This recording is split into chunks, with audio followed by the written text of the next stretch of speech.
Oi, Entrum andis Lõunastil ikka väga palju, et eelkõige noortele julgust, eneseusku, tahet midagi ära teha ise ja oskust märgata, oma käed külge panna.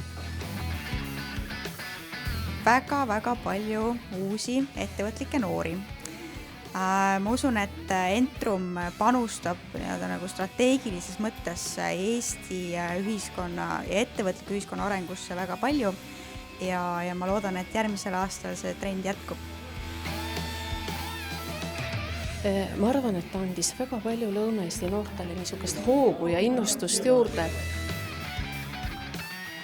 Noortest ettevõtjatest sõltub meie tulevik ja olles ise pikka aega ettevõtluses tegelenud, annab see parima väljundi ja võimaluse oma ideede ja mõtete realiseerimiseks ja nende tegemiseks ja annab ka hea motivatsiooni.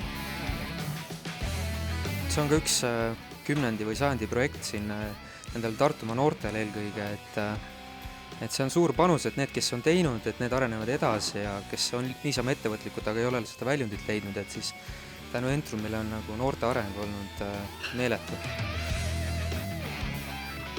Mina arvan, et siin peaksid täna kohal olema talendiotsijad, sellepärast, et selliseid muusikuid ja selliseid kunstnikke ja selliseid ideede generaatoreid, nagu siin on olnud tänase päeva jooksul, no super, täiesti super.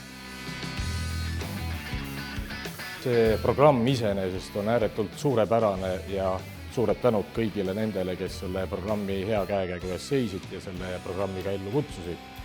Seda seetõttu, et esiteks on ühes piirkonnas ääretult hea maavanemana teada seda, et siin on sedavõrd palju asjalikke noori.